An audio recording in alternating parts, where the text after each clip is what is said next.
We begin our meetings with the Pledge of Allegiance to the flag of the United States of America. Representative Rehrauer, would you like to start us off? Sure. I pledge allegiance to the flag of the United States of America and to the republic for which it stands, one nation, under God, indivisible, with liberty and justice for all.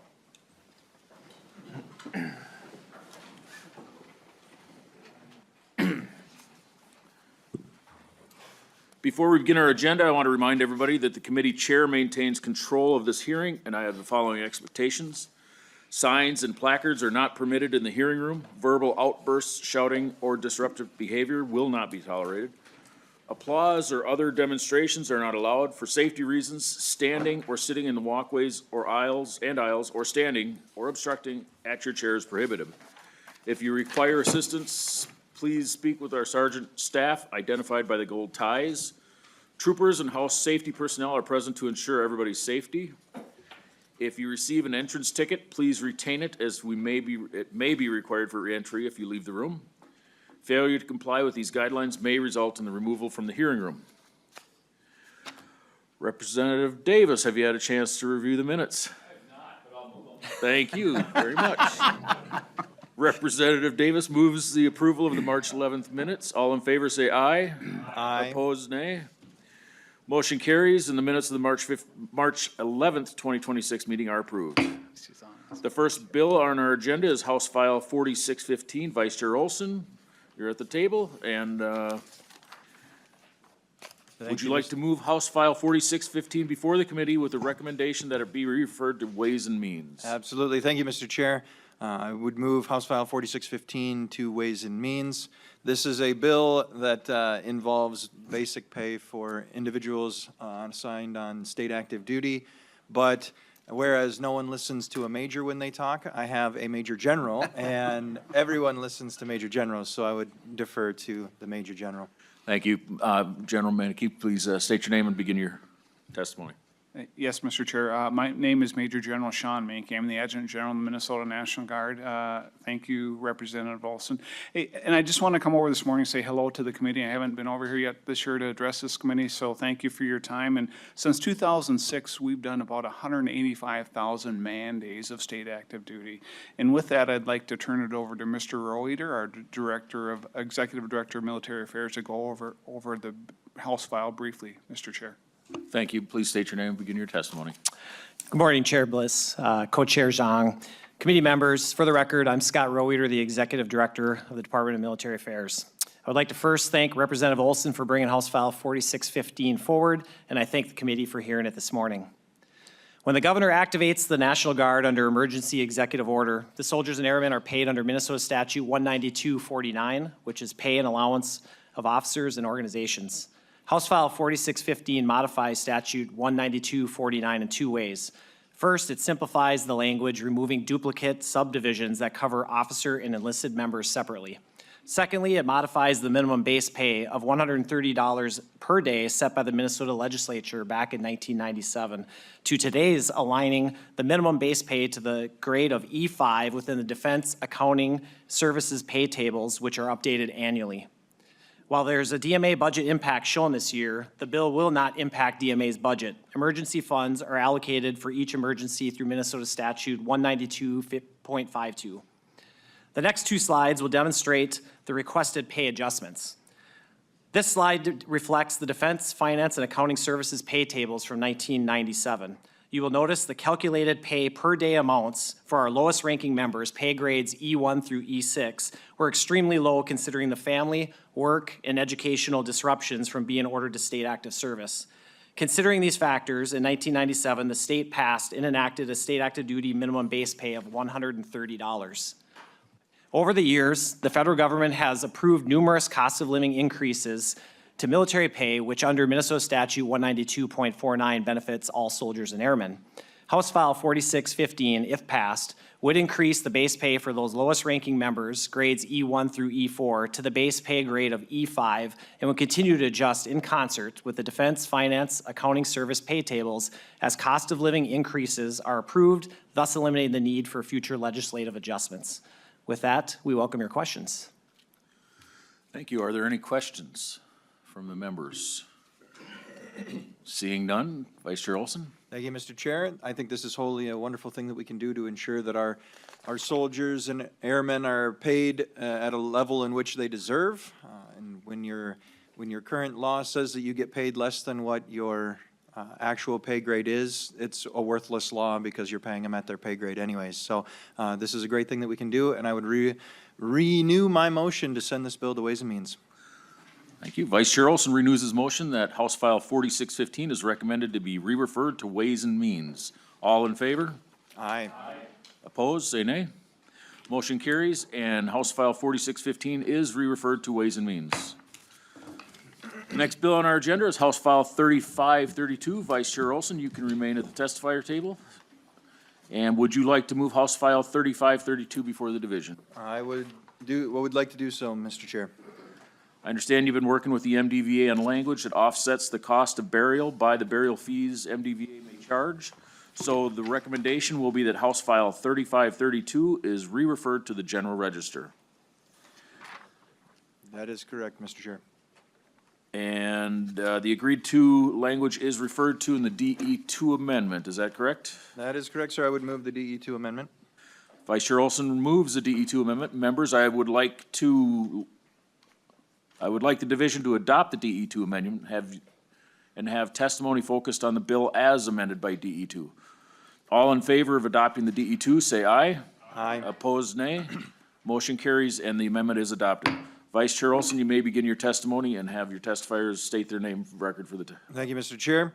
House File 3532 involves the burial eligibility for honorably discharged members of the Minnesota National Guard and other reserve components. I will defer to the department and their testifiers. Thank you. Please state your name and begin your testimony. Good morning, Chair Bliss. For the record, my name is David Swantek, and I serve as the Director of Memorial Affairs for the Minnesota Department of Veterans Affairs. Thank you for the opportunity to testify to House File 3532, and thank you to Representative Olson for bringing this bill forward. As amended, this bill would allow honorably discharged members of the National Guard and other reserve components of the armed forces, along with their eligible dependents, to be interred in a state veterans cemetery. It also authorizes the commissioner to establish a fee schedule to help offset the cost of burial. I would like to thank Vice Chair Olson and Chair Bliss for their collaborative approach in working with the department to refine the language of this bill. Their efforts have resulted in a proposal that is administratively clear, workable, and fiscally supported. I would also like to highlight a few considerations for the committee as you evaluate this proposal and for potential discussion in future legislative sessions. If enacted, this bill would expand eligibility across all 4 Minnesota state veterans cemeteries. However, we anticipate that approximately 50% of the additional interments would occur at the State Veterans Cemetery in Little Falls due to its proximity to Camp Ripley, the National Guard training facility. This increased utilization would accelerate the consumption of both developed and undeveloped grave sites at this location. As the first established cemetery in our system, Little Falls is also the smallest geographically and currently accounts for nearly 80% of all interments statewide.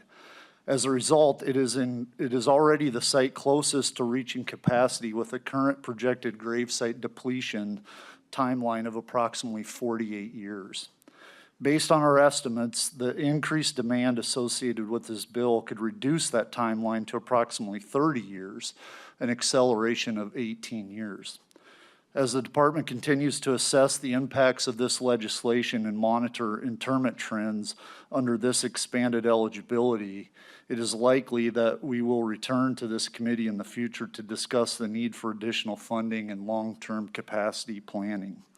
Thank you for the opportunity to testify, and I'm happy to answer any questions. Thank you. Mr. Johnson, are you there for questions or are you going to testify? Chair, members, I'm not here to testify other than to introduce our new director for Memorial Affairs. So as Deputy Commissioner for Programs and Services at MDVA, we've expanded our capacity to include a 4th new directorate. Director Swantek is our first formal director of Memorial Affairs as a standalone entity. So I just wanted to introduce you all to him today and to thank you again for the opportunity to be present. Welcome. Any questions for the testifiers or the author? Anybody? Quiet group this morning. I see we have a new member at the table. Well, welcome Representative Duran, nice to see you. Any closing remarks, Representative Olson? Thank you, Mr. Chair. This is just one more way in which the state of Minnesota can, in a small way, honor the service of those who have served or have answered the call to protect us. And so I would ask that I would renew my motion that we send this to the General Register. Vice Chair Olson moves that House File 3532 as amended is recommended to be re-referred to the General Register. All in favor, say aye. Aye. Opposed, nay. Motion carries and the House File 3532 as amended is referred to the General Register. The next bill on the House, next bill is House File 4492. That's my bill. Vice Chair Olson.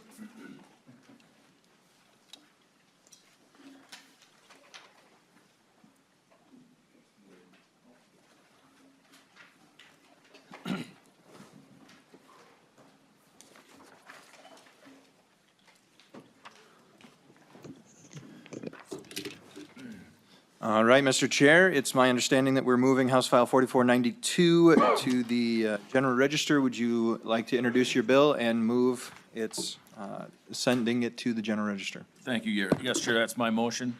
My bill, we had, last year, we created a task force for the SGU veterans, and we included the Commander's Task Force in that task force. And it came to our attention that they are not officially codified in state statute. So that is what this bill does. It does not raise the budget at all, and we do have a couple of testifiers. Perfect. Would you please state your name for the record and begin your testimony? Thank you, Mr. Chair, Co-Chair, and committee members. My name is Brad Lindsay. I am the Commissioner of the Minnesota Department of Veterans Affairs. Thank you for the opportunity to testify in support of House File 4492, and thank you to Chair Bliss for bringing this bill forward. The Minnesota Commander's Task Force was originally created back in 1988 and is comprised of elected leaders, adjutants, and legislative staff from the 8 largest congressionally chartered veterans service organizations in Minnesota. I've had the privilege of working with the Minnesota Commander's Task Force for in my entire time at the department, going back to '99. This bill codifies an organizational structure that has continued to be a key group here at the Capitol, advocating for our state's veterans. The Commander's Task Force advises the Commissioner of Veterans Affairs, the legislature, and the governor on matters relating to veterans, the families of veterans, and the Minnesota Department of Veterans Affairs. Former Commissioner and retired Major General Larry Shelito used to refer to them as his board of directors, and I think that's how we've kind of treated them always. The CTF meets quarterly also to hear updates and provide feedback to district and state staff from Minnesota's congressional delegation. While the CTF chair and the elected leaders of the veteran service organizations change annually, having this organization and its frequent meetings, Veterans Day on the Hill, and other opportunities for advocacy is a constant and expeditious way for decision makers to have real-time input from our state's veterans.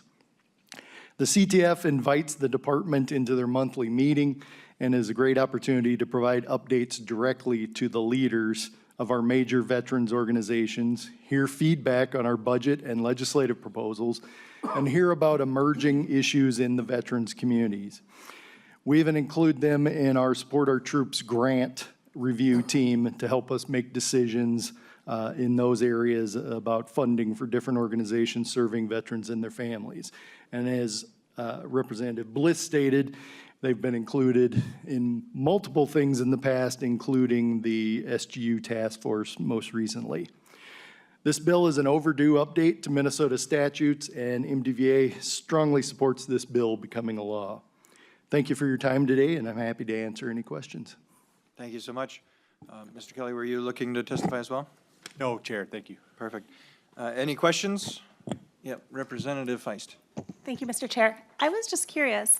It doesn't sound like this list has varied at all since 1988 in terms of these being the largest organizations, but is there a reason to make it static in law? Do you want to say must consist of the following, but like not limited, but not limited to, but including the following or something like that? It just seems like maybe there's another group that will like flourish in the future. Mr. Kelly?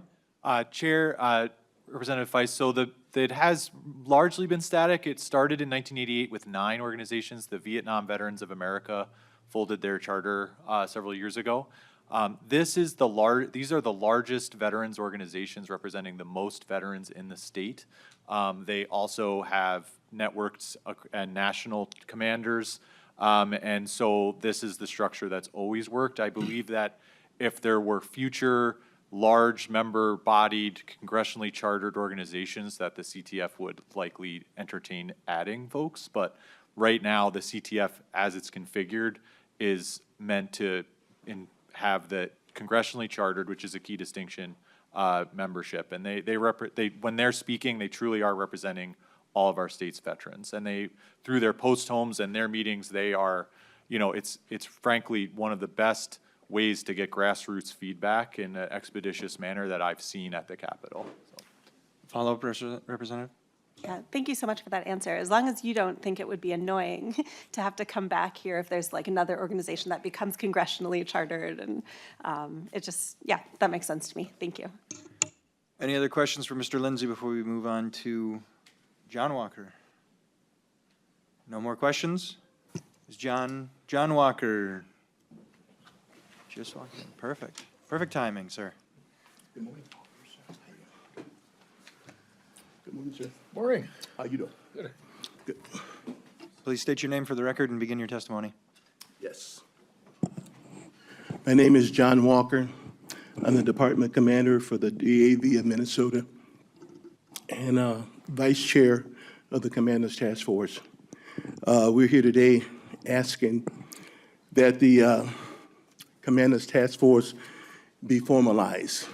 For years, we have been providing feedback on veteran issues, like the SKG, Special Guerrilla Unit, SKU.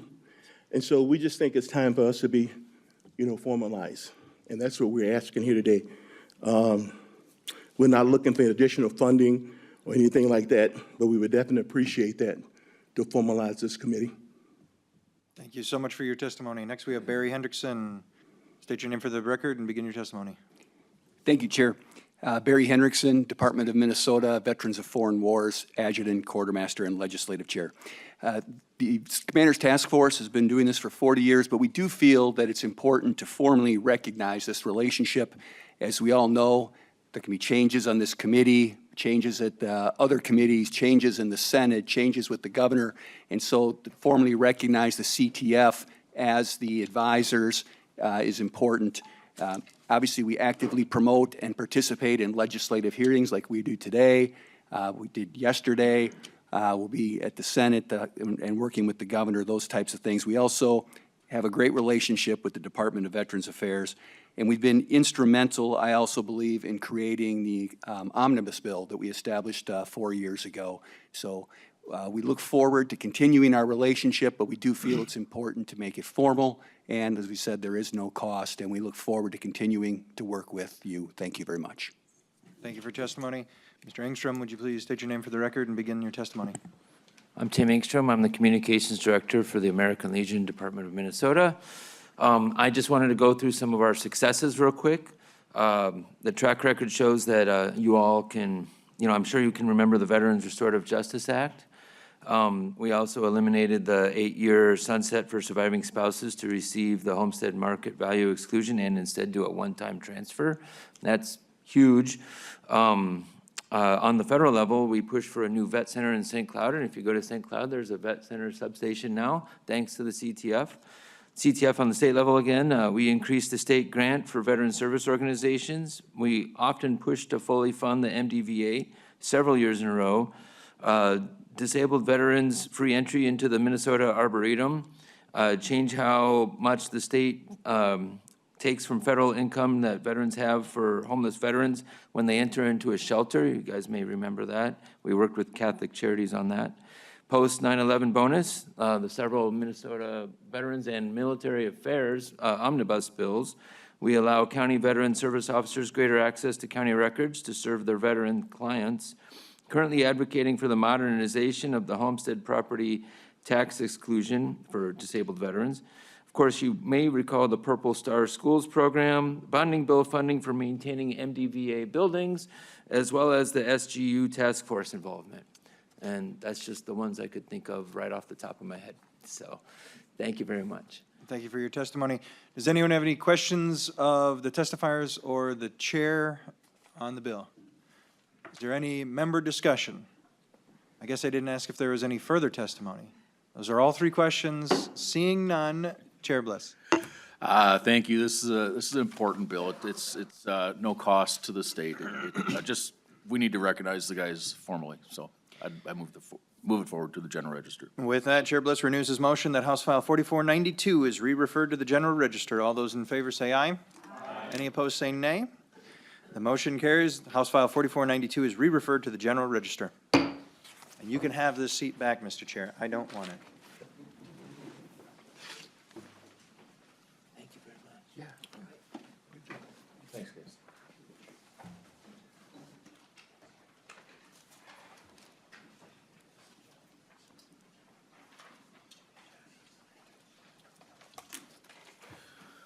The last bill on our agenda is House File 4171. Representative Rehrauer, please come to the testifier table with your testifiers.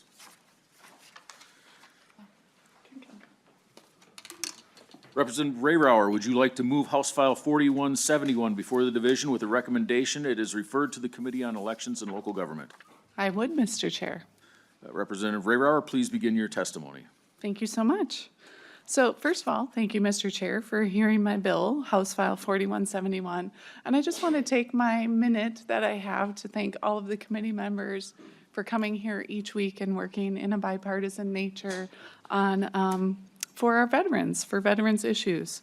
So 4171 applies to veterans who are disabled with a physical or mental impairment that has received a disability rating under United States Code. So these veterans with this bill would not have to pay the municipal fees for residential improvement that is required to accommodate their disability. Veterans often face significant barriers when simply trying to make their homes safe and accessible to them. Our veterans shouldn't have to pay fees for residential modifications because these changes are medically necessary to be safe in their home, to be more independent, to have a better quality of life. Removing the fees simply lowers costs for our disabled veterans. Many veterans require these changes due to severe injuries sustained during service to our nation. Modifications could be something such as a roll-in shower, stair lifts, specialized kitchens, and all of these things restore more independent living. So for all these reasons, I hope you will join me in supporting House File 4171. And with that, Mr. Chair, I would like to offer our testifier for testimony. Please state your name and begin your testimony. Good morning, Chair Bliss and members of the committee.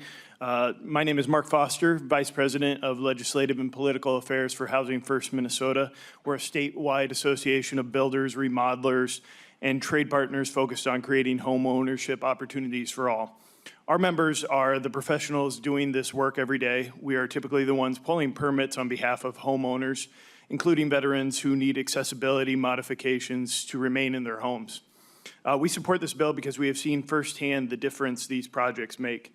The housing industry doesn't just talk about supporting veterans, we do the work. Through the Housing First Minnesota Foundation, our industry has completed impactful housing projects over the years, specifically serving veterans, helping them live safely, independently, and with dignity.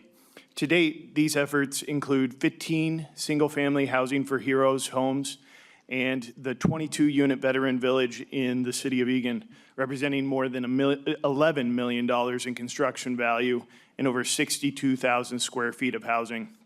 These projects have created over 100 transitional beds, helping roughly 150 veterans each year. And over time, these homes will serve hundreds more, demonstrating the lasting impact of these investments. Projects like these don't just happen in theory. They happen because builders, remodelers, and industry partners step up, donate time and resources, and work through the same permitting systems that this bill addresses. And what we see time and again is that costs, especially permitting costs, can become unnecessary barriers to getting critical work done. So House File 4171 is a targeted fix. It removes those barriers for disabled veterans who need essential homes modifications, ramps, accessible bathrooms, widened doorways, so they can stay in their homes. We do recognize that this proposal may result in small cost shifts. However, it has been well documented through public data over many years that many municipalities generate significant surpluses from building permit fees, often collecting well beyond, and in some cases up to millions of dollars beyond the actual cost of administering permits. With this bill, we are talking about a small number of projects for individuals who have given back to this country. If there is any appropriate use of those permitting surpluses, it is this. So we would call on our friends in local governments to support disabled veterans by absorbing these minimal costs and eliminating permit barriers to essential home modifications. This bill aligns policy with what our industry is already doing, stepping up to support veterans in a meaningful, tangible way. On behalf of Housing First Minnesota, we respectfully urge your support and thank you for your time. Thank you. And Representative Bennett, you had a question? I do, Mr. Chair. I actually have two questions, if that's okay. Representative Rehrauer, thank you for this bill. I support this very much. I have two questions. One is more curiosity, but I understand what renovations for physical accommodations are, but it's also renovations, it sounds like, for mental impairment. What would those renovations look like? Yeah, that's a great question. I think that the main reason for having that is to make sure the door is open and not closed on that. If there's anything that can help with any of the possible mental issues, things like PTSD, I think we don't want to close the door on that also being an option. I don't know if research has any better answers. No, okay. Representative Bennett. Thank you, Mr. Chair. Thank you. I was curious about that. Maybe it'd be good to define that somehow so it wouldn't potentially be abused. I don't think a veteran would do that, but it's good to have laws clarified distinctly. And then my other question is more, and again, I support this, but I also have been studying the reason that, local property taxes have been going up so much is a lot of it's from government mandates to local governments that are unfunded or underfunded. And we also need to reform permitting costs. So I'll just say that right away. I heard the gentleman say that. That's another issue. But have local governments weighed in on this as to, is it going to increase property taxes? Are they able to just absorb it without any problem? I'm just wondering about that, even though I absolutely support your bill. Representative Rehrauer. Thank you, Mr. Chair. Generally, the permitting fees are covering the work to do the permit in general, but as we heard from our testifier, they do end up often being more than what is needed to cover that, and there's a surplus. I don't believe that there would be an increase to property tax. We're talking about a loss of maybe $63,000 statewide. So if you spread that across all of our different cities, it's going to be a very minimal amount per city. Potentially, I could see, a permitting fee going up from $75 to $76 for the others in the city, and I think it's a small sacrifice to make sure our disabled veterans don't have to pay those fees. And I see Mr. Kelly's chomping at the bits to say something here. Thank you, Chair and members. For the record, John Kelly, Director of Government Affairs for MDVA. I know research doesn't have anything to add, but I did want to try to address Representative Bennett's question before this one. So the U.S. Department of Veterans Affairs has a program. It's called the Home Improvement Structure Alterations Program. It's a lifetime benefit, one-time benefit that pays for up to $6,800 worth of improvements. So when we reviewed this bill, we kind of saw it as a way to stretch those dollars. But the lifetime benefit, it addresses a compensable disability. So that doesn't make a distinction between a medical or mental health disability. So I think the way that this is phrased, it leaves that open for a veteran who is getting this program. And then additionally, that also can address a non-service connected disability if there's a service-connected disability rated at least 50% disabling. So again, to the question, I know that was really for research, but we wanted to just weigh in that we had reviewed that language and it made sense to us based on the HISA program. Thank you. Representative Bennett? Thanks, Mr. Chair. So just follow-up clarification. So basically, this is a good thing for veterans, and we're really saying if a veteran has a service disability of any kind, and they're doing some kind of building project, they don't have to pay fees. They're not going to have to, they can just designate disability. Is that correct? Am I Mr. Kelly? understanding that? My understanding is that they would have to demonstrate proof of that to the county, just like for the market value exclusion, you have to demonstrate service connection disability. So they're experienced in that. And then, yes, if they are making improvements based on their service connection, our understanding is that this would basically waive the fees and extend potentially the dollars going from that grant. No follow-ups? Any other further questions? Representative Feist? Thank you, Mr. Chair. I was just thinking about on page 2, the proof of veteran status required, and I was wondering if you wanted to include cross-references to the SGU veterans so that it's clear that veterans under either definition would qualify. Mr. Kelly? Chair, Representative Feist, so while we're in the process of recognizing our SGU veterans at the state level, beyond the burial benefits from the National Cemeteries Administration, SGU veterans are not eligible for service-connected disability, so they would not be able to provide that proof of disability. Representative Feist? Yeah, thank you. I would just respectfully suggest maybe you think about including them in this benefit. Thank you. Service-related disabilities are federally recognized, so it would have to be something from the federal government, I would assume. Correct, Federal VA. All right. Any further, did you have a follow-up? Yeah, thank you, Mr. Chair. I just wanted to clarify so that I make sure I understand. So it's because it's cross-referencing to the Title 38. Okay, thank you. Any further questions? Seeing none, Representative Rehrauer, closing remarks.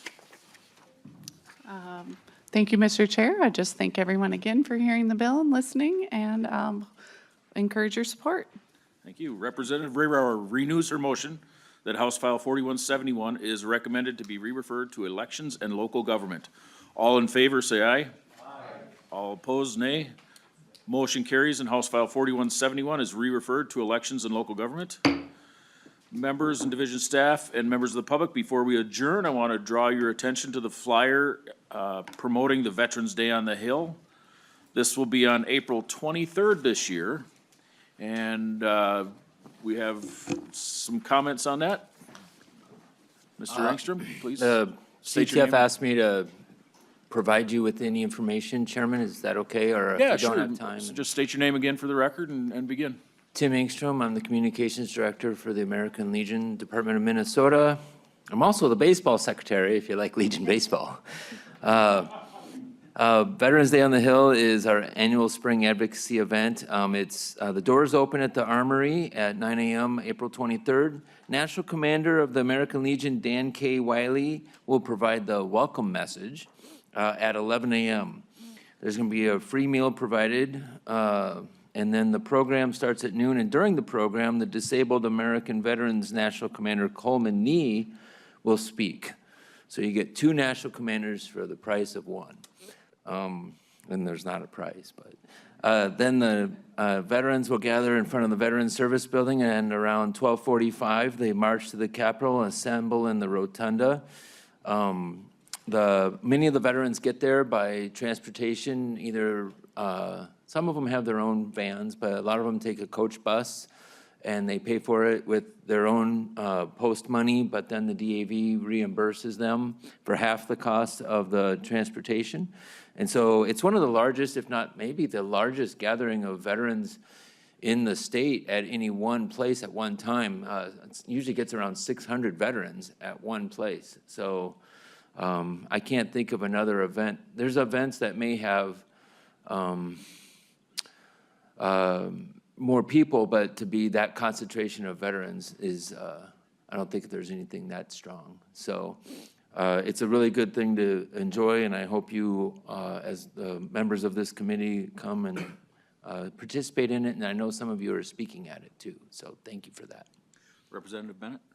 Thanks, Mr. Chair. I didn't catch, Mr. Engstrom, what time is the actual rally in the rotunda? They come up from the Veteran Service Building starting at 12:45, and the program in the Capitol will begin around 1:15 or 1:30, but it may be delayed because of the new security measures, so don't ask me how that's gonna work, because, but it's a thing. Yeah, your hats might set off the metal detector. Yes, it does. I asked the general, why doesn't his pin set it off, but he said I look suspicious with his hat on. I agree. For the new members that have never attended one of those, it's a very, very unique and moving scene to see all those heroes standing in one place. And do we still have a World War II veteran amongst us for that rally? I'm pretty sure we will. Okay, well, that's good Maybe news. the same one that's in the front row, so. Yeah, it's a, to hear the place rumble when they do the Pledge of Allegiance, and it's just a moving event. So for you new guys, I highly recommend you attend that.